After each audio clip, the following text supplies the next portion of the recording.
अभी admissible deduction, वो deduction जो हमें अलाउड है, जो बिजनेस में अलाउड है, मतलब मेरा इनकम जनरेट हो रहा है तो कौन से ऐसे खर्चे जो बिजनेस में अलाउड है, वो अभी उसकी बात करते हैं। एडमिसिबल डिडक्शन तो पहला तो है rent, repairs, rent, rates, repairs and insurance for building, section 30। तो इधर लिखा है कि rent,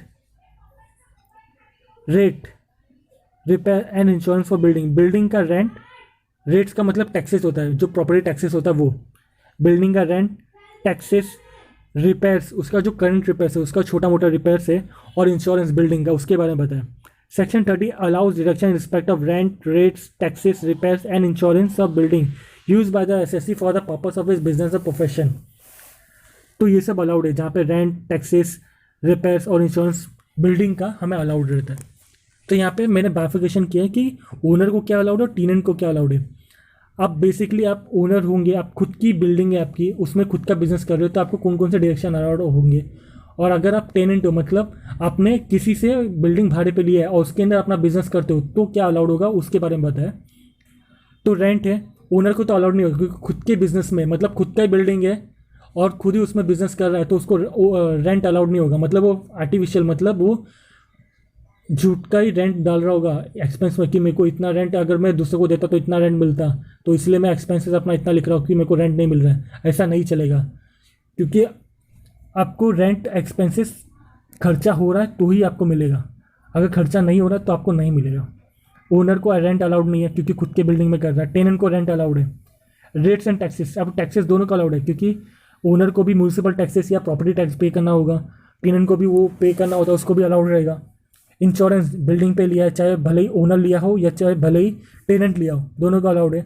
revenue expenses, revenue expenses मतलब क्या, जो छोटे मोटे एक्सपेंसेस होते हैं, जैसे अपना फर्निशिंग करवाना, छोटे मोटे रिपेयर करना, वो सब दोनों का अलाउड है, ओनर और टेनेंट दोनों को। और कैपिटल एक्सपेंडिचर, कैपिटल एक्सपेंडिचर का मतलब है जो मेजर रिपेयर करना, जैसे कि बिल्डिंग 2 माले की है, आप एक और माला और बनाना चाहते हो, तो वो कैपिटल एक्सपेंडिचर हो गया, मतलब आप बिल्डिंग की वर्थ बढ़ा रहे हो, तो इसीलिए नॉट अलाउड है, दोनों को नॉट अलाउड है।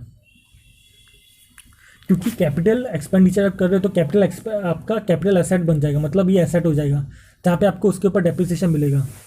तो ओनर को अगर खर्चा करता है कैपिटल एक्सपेंडिचर तो यहाँ पे डायरेक्शन नहीं मिलेगा, उसको फिक्स एसेट बुक्स में आ जाएगा और उसके ऊपर डेप्रिसिएशन मिलेगा।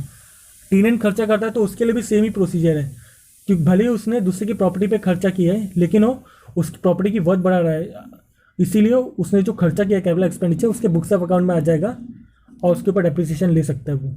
लेकिन ये आपके पोर्शन में कवर नहीं है कैपिटल एक्सपेंडिचर, तो हम नहीं करेंगे। डेप्रिसिएशन कवर है उसका बता दूंगा, लेकिन कैपिटल एक्सपेंडिचर जो अलग खर्चा करते हैं वो कवर नहीं है।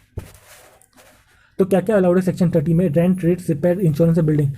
रेंट ओनर को अलाउड नहीं है, टेनेंट को अलाउड है, रेट्स एंड टैक्सेस दोनों को अलाउड है, इंश्योरेंस दोनों को अलाउड है, रेवेन्यू एक्सपेंस दोनों को अलाउड है, कैपिटल एक्सपेंडिचर नॉट अलाउड है।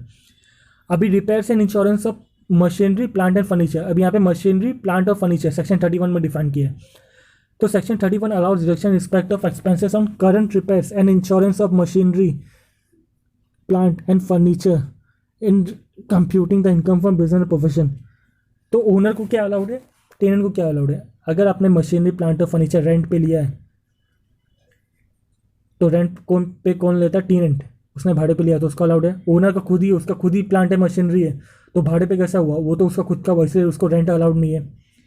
अगर वो ओनर ने भी भाड़े पे लिया होता तो उसको टेनेंट में आ जाता, उसको अलाउड हो जाता। अब ओनर का मतलब वही जिसके पास है, तो इसलिए उसको अलाउड नहीं है। इंश्योरेंस दोनों का अलाउड है, रेवेन्यू एक्सपेंस दोनों का allowed, capital expenditure not allowed है। आपको इधर समझ गया सेक्शन 30 बिल्डिंग के लिए, section 31 machinery, plant and furniture के लिए। सेक्शन 30 में rent, rates, repairs and insurance for building है, जहाँ पे रेंट अलाउड नहीं होता ओनर को, बाकी सब दोनों को, सभी को अलाउड है। और यहाँ पे सेम रेंट ओनर का अलाउड नहीं है सेक्शन 31 में, और बाकी सभी चीज़ के लिए अलाउड है।